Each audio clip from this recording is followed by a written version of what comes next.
Essentiel, le podcast qui donne la parole à des entrepreneurs pas comme les autres. Des entrepreneurs qui ont mis l'humain au centre de leur projet. Pour vous faire découvrir leurs actions en faveur d'un monde plus durable et plus responsable, nous avons décidé de leur donner la parole. Ensemble, plongeons dans le secteur de l'économie sociale et solidaire, un secteur plus que jamais essentiel à notre société. Bonjour à toutes, bonjour à tous. Je suis ravi de vous retrouver pour ce nouvel épisode de notre série de podcasts essentiels. Aujourd'hui, nous parlons lutte contre le gaspillage alimentaire avec Manon Carré, directrice de l'association Partage ton frigo et de la conserverie locale à Metz. Bonjour Manon. Bonjour. Manon, je crois que vous enregistrez ce podcast depuis les bureaux de la conserverie locale à Metz. C'est quoi la conserverie locale ? Donc la conserverie locale est un atelier de transformation des surplus et des invendus en fruits et légumes. Nous réalisons tous les jours des conserves de longue conservation pour lutter contre le gaspillage alimentaire. Et ce matin même, vous disiez avant l'enregistrement que vous lanciez la production, c'est ça concrètement? Comment ça se passe? Oui, tout à fait. Là, on est en plein mois d'août, donc en pleine saison des fruits et légumes. Les gens sont partis en vacances et les producteurs, pour eux, c'est un peu le rush des cultures. Donc du coup, on a des tomates, des courgettes, des aubergines de partout. Donc les producteurs nous appellent pour prendre rendez-vous et effectuer une transformation à façon, c'est-à-dire qu'ils nous déposent des tomates. Aujourd'hui, c'est des tomates et des poivrons pour faire une tartinade, des sauces ou autres. Et ils reprendront du coup le pot en conserve et ils apposeront leur étiquette et le vendront dans leur magasin de distribution. Alors aujourd'hui, si je vais sur le site de la conserverie locale, hein, je peux commander en ligne. Alors je commande par exemple la tartinade que vous venez de décrire. Concrètement, là, les produits là, qui constituent cette tartinade, ils viennent d'où? Alors, je vous disais précédemment, on fait de la transformation à façon pour les producteurs et c'est eux qui les distribueront. Mais on a aussi une autre activité qui est de faire des produits sous notre nom, sous notre marque, la conserverie locale, et ça provient des mêmes surplus des producteurs. C'est qu'à un moment dans la saison, comme on a vu, on va en avoir beaucoup, beaucoup. Si je convertis tout ça en conserve, ça leur fait aussi beaucoup de conserves à écouler et donc on leur propose de racheter ces surplus pour également pouvoir commercialiser sous notre nom.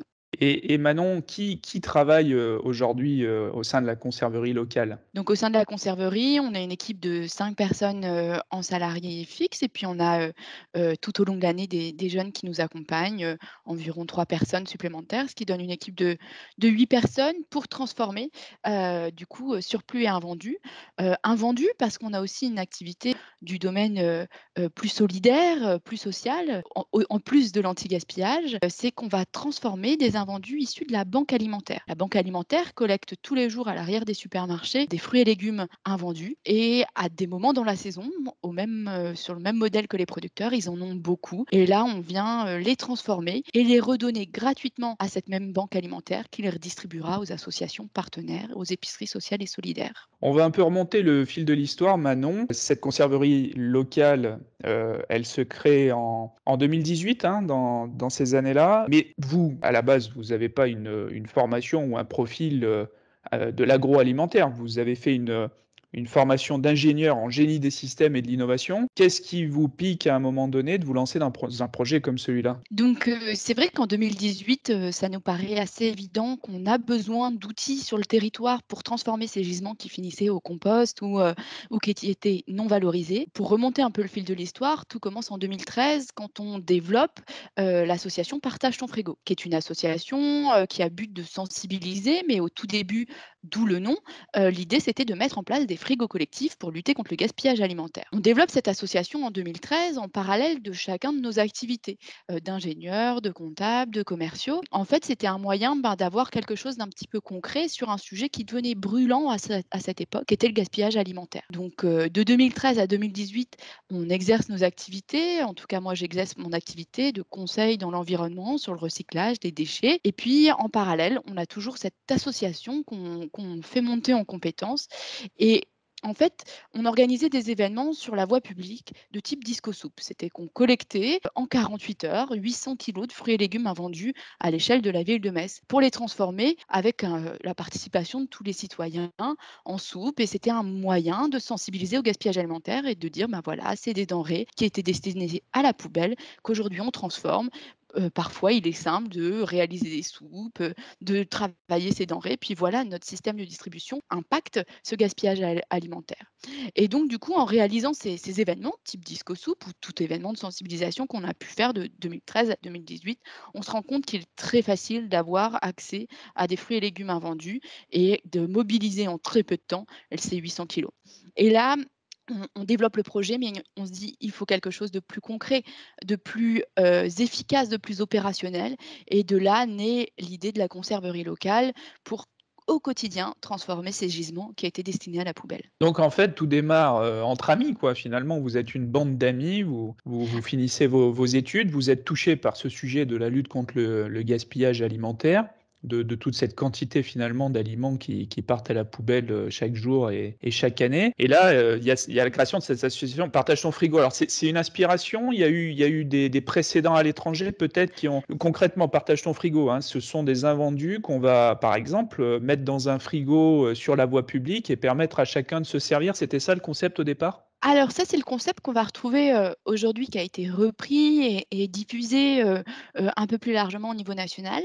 En 2013, c'était plus un frigo collectif pour créer un lieu de vie un petit peu, un moyen de se rassembler entre voisins, ou dans une MJC ou dans une résidence étudiante, et c'était un moyen de partager des denrées, qu'on n'allait pas consommer, qui étaient dans notre frigo, de partager en toute sécurité puisqu'on a mis en place toute une charte de qualité, de partager en sécurité, tout ce qu'on n'allait pas consommer avant un départ en vacances ou parce qu'on avait, acheté trop, on nous avait donné trop ou autre. Donc ça, c'était l'idée de base qui a finalement, fait des petits partout en France, soit au travers du guide qu'on a créé pour que chaque frigo puisse se développer de façon autonome, ou soit ça a été repris par différentes associations aussi au niveau national. Donc voilà un petit peu la genèse de Partage ton frigo. En 2013, c'est assez innovant, puis on a dû aussi démocratiser l'idée de se partager des denrées.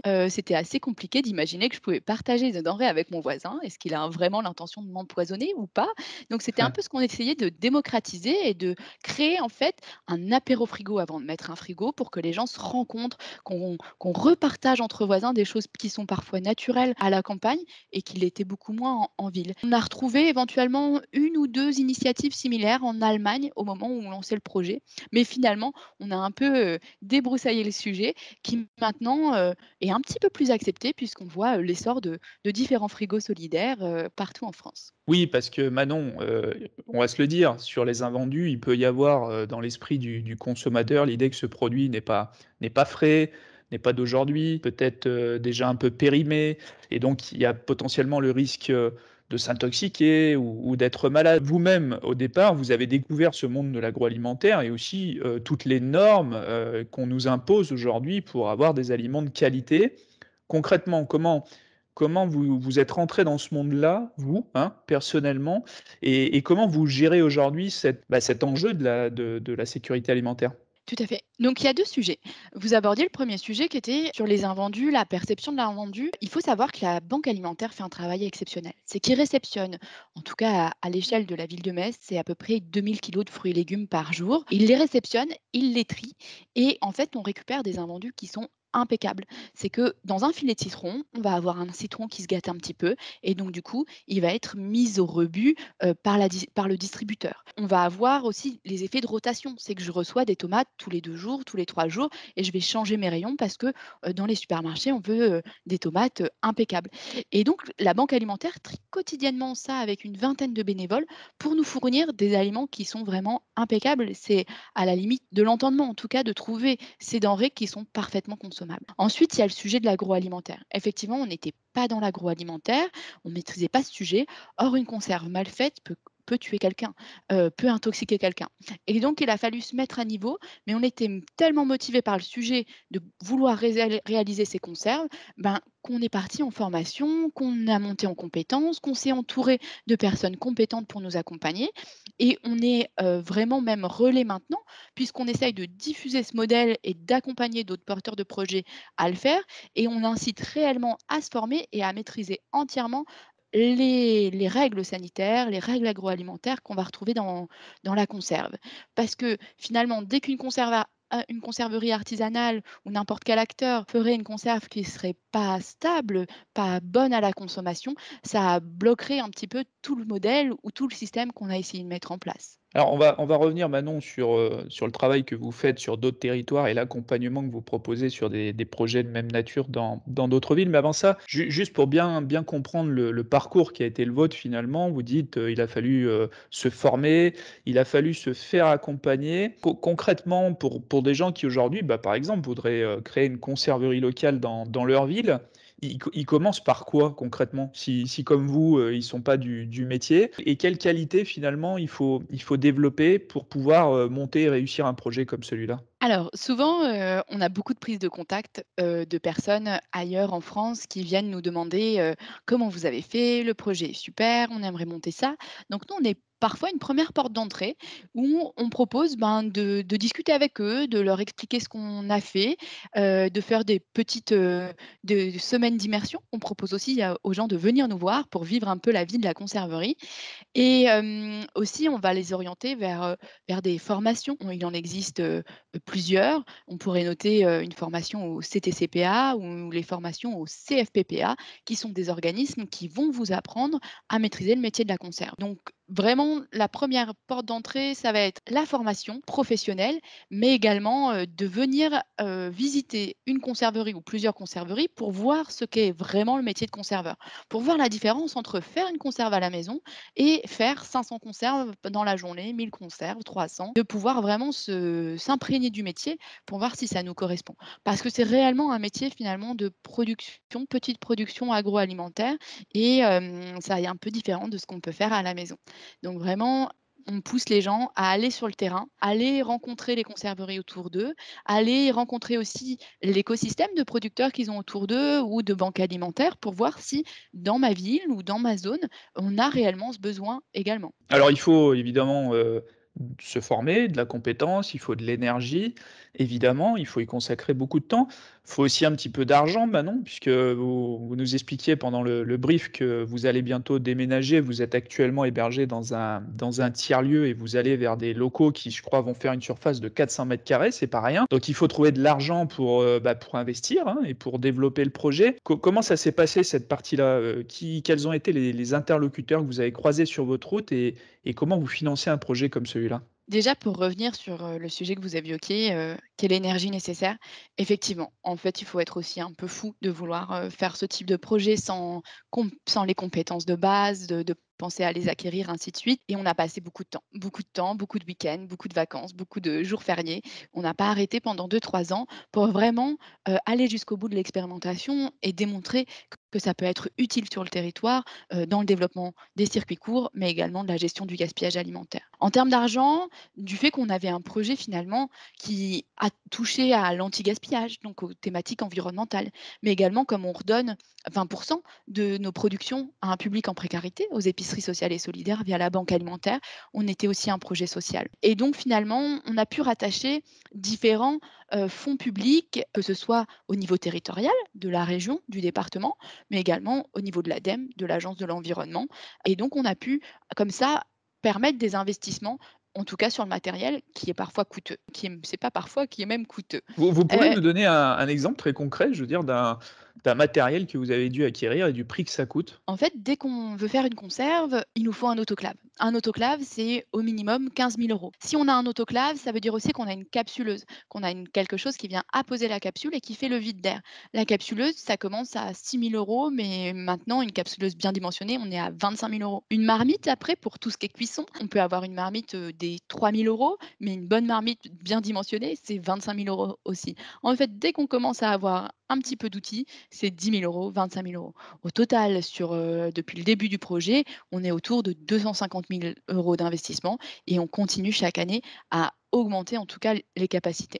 Pour Ouais. revenir sur les financements, la dernière source de financement, ça a été aussi, ben, de travailler avec Lorraine Active, donc qui est du réseau France Active, qui nous a prêté de l'argent à une avance remboursable et qui nous a aussi garanti un prêt à la caisse d'épargne pour pouvoir compléter les aides que nous avons pu avoir au niveau public. On a Ça, c'est également important, Manon. Je oui. vous interromps, mais c'est vrai que pour, les auditeurs, et pour ceux qui voudraient se lancer, sur leur territoire, il faut avoir à l'esprit qu'aujourd'hui, il y a des acteurs sur, nos territoires qui accompagnent ce type de projet et y compris qui les accompagnent financièrement. Et vous avez évoqué 2 choses, hein, dans ce que vous avez finalement dans ce dont vous avez bénéficié. C'est l'avance remboursable d'une part, et puis c'est la garantie du prêt bancaire puisqu'à un moment donné, il faut quand même aller voir une banque pour des montants comme cela pour, financer ses investissements et c'est toujours mieux d'aller voir le banquier quand on a, «la caution» entre guillemets d'un organisme comme France Active, ce qui a été votre cas, parce que ça rassure le banquier et ça vous permet d'aller lever plus facilement ces crédits, n'est-ce pas? Tout à fait, tout à fait. Et c'est important aussi de toutes les banques n'ont pas la même écoute, sur une association ou sur une structure de l'ESS. On allait voir pa notre banque, enfin pas traditionnelle, mais historique de l'association, et elle n'a pas du tout compris le projet. Et ben, parfois, il faut un petit peu, ben, se rapprocher de France Active pour comprendre aussi que, ben, il y a des banques qui peuvent être plus à l'écoute de projets ESS. On Mmh. a également eu dans les dernières sources de financement du mécénat. En tant qu'association, on était éligible au mécénat et donc du coup, on a pu avoir des fondations privées, des prix, certaines choses qui nous ont pu avoir, qu'on pu, compléter un petit peu ce tour de financement de démarrage. C'est vrai, on avait eu l'occasion de vous remettre un prix d'ailleurs à l'occasion du bicentenaire des caisses d'épargne et puis je crois que vous avez eu un soutien également de la caisse d'épargne de Lorraine Champagne-Ardenne, c'est ça? Oui, tout à fait, tout à fait. Ce qui nous aide Et vraiment, ben, à finir clôturer un petit peu tout ce tour de table qui chaque année en plus on réinvestit, donc on refait un petit peu parfois, un tour de table des financeurs et au moins ça a permis, ben, d'alléger la charge structurelle puisque ça a financé une grande partie des investissements et donc du coup on n'a plus qu'à rentabiliser notre outil sur notre travail quotidien et moins se soucier de l'amortissement des investissements. c'est ça exactement et vous êtes devenu du coup un acteur incontournable du territoire sur cette question de l'alimentation. Alors j'imagine que les collectivités locales doivent forcément s'intéresser à vous parce que vous cochez toutes les cases finalement d'un développement vraiment durable, hein, puisque vous faites à la fois le réemploi d'aliments qui étaient condamnés à être jetés et puis en même temps, vous faites travailler, des gens qui ont pu connaître, des difficultés, professionnelles et en plus, vous approvisionnez des épiceries solidaires. Donc j'imagine qu'aujourd'hui, vous êtes, un projet star quelque part de l'économie sociale, dans la région? On a effectivement un bon écho, de la collectivité qui nous aide également, ben, à améliorer le projet, à continuer à le développer et c'est vrai que finalement ça a été très intéressant l'impact du projet, sur le territoire, agricole, sur le territoire aussi, social. Mais en fait, au début, notre projet, c'était de transformer des invendus pour les, nourrir un public en précarité. On était face à ce gaspillage à la banque alimentaire, enfin de ce surplus à la banque alimentaire et on voulait absolument le transformer.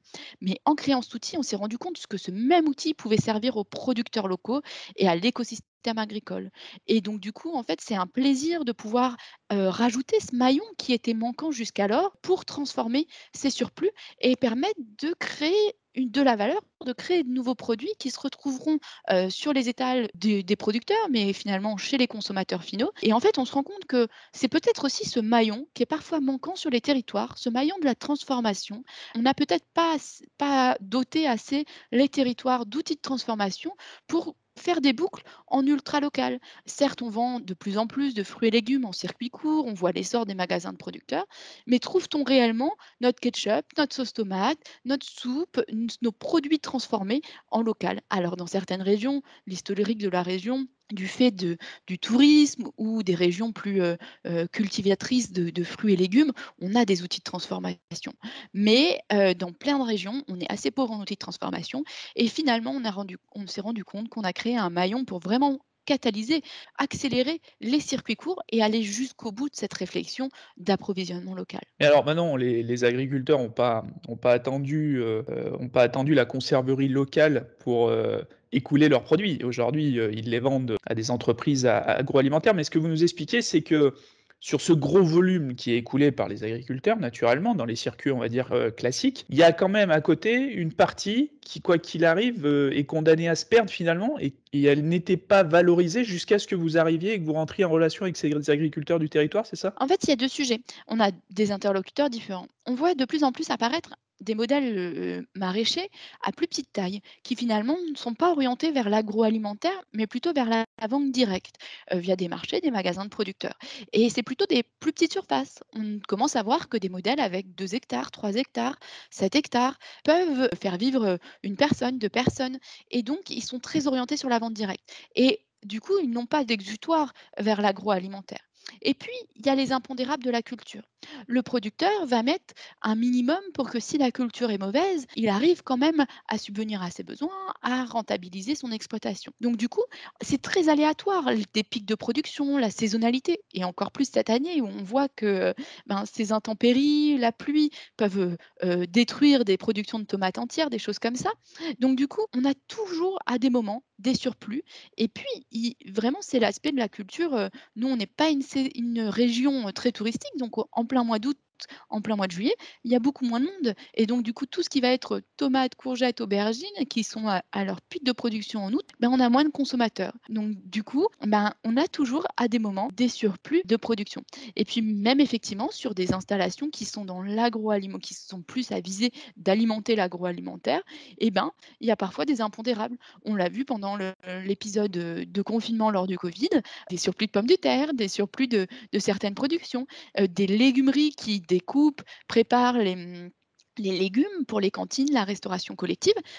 En confinement, quand les écoles étaient arrêtées, elles avaient précommandé des denrées, des fruits et des légumes, et donc elles se retrouvaient avec des surplus. En fait, on en a vraiment à tout moment, et même dans l'industrie agroalimentaire, par exemple, on peut retrouver des bananes issues d'un atelier de mûrissement. Il y a des impondérables dans le stockage ou autre, ou auprès de négociants. On va retrouver des problématiques de stockage qui amènent à des denrées qu'il faut traiter très rapidement. Donc vous avez reconstitué un chaînon manquant finalement. Si aujourd'hui d'autres, collectivités, d'autres entrepreneurs sociaux souhaitent démarrer, vous disiez que, on peut vous contacter, c'est ça? Vous avez aujourd'hui cette capacité à conseiller, accompagner ou en tout cas à proposer des contenus adaptés à ceux qui voudraient également sur leur territoire se lancer. Votre ambition, ce qu'on a compris, c'est pas forcément de répliquer, la conserverie locale de Metz, partout en France, en tout cas de vous développer sur d'autres territoires, mais c'est plutôt de passer le flambeau à ceux qui voudraient le faire sur leur propre territoire? Tout à fait.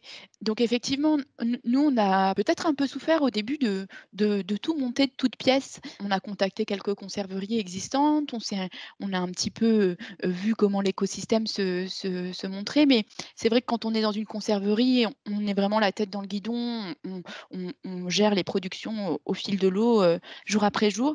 Mais finalement, on n'a pas trouvé d'informations où tout était catalysé à un même endroit, et donc du coup, on a vraiment, ramer, pour avoir un petit peu, tout et apprendre le métier de zéro. Et donc nous, c'est pour ça qu'on a à cœur de répondre à toute personne qui nous contacte et de les orienter selon leur projet vers des solutions. Alors, ça peut être, nous, on fait des petites formations qui permettent de juste comprendre ce qu'est une conserve, les règles, et de passer un peu de temps avec nous.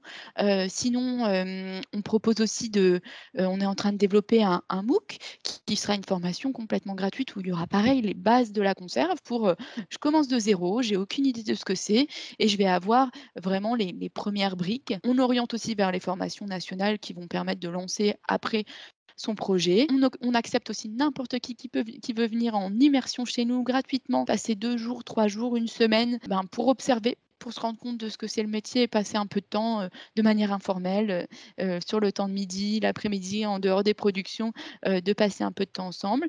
Et puis on travaille aussi avec des collectivités, sur des projets, où, il y a tout à créer, où du coup dans la collectivité, on va s'intéresser à l'écosystème, les producteurs en place, les circuits en place, les associations en place, pour pouvoir essayer d'imaginer un modèle adapté, sur leur territoire. C'est vrai ce que vous disiez, ça a pas d'intérêt de répliquer exactement notre modèle parce que nous, on l'a fait par rapport à notre territoire, et chaque territoire est différent, qu'on soit en ville, qu'on soit en milieu rural, qu'on soit finalement, à proximité d'industries agroalimentaires ou de grandes cultures ou autres. En fait, il faut vraiment tout adapter par rapport à son écosystème, et aussi utiliser les acteurs qu'on va avoir sur place, tant pour la logistique que pour, parfois on a des structures d'insertion qui, sont en demande d'activité.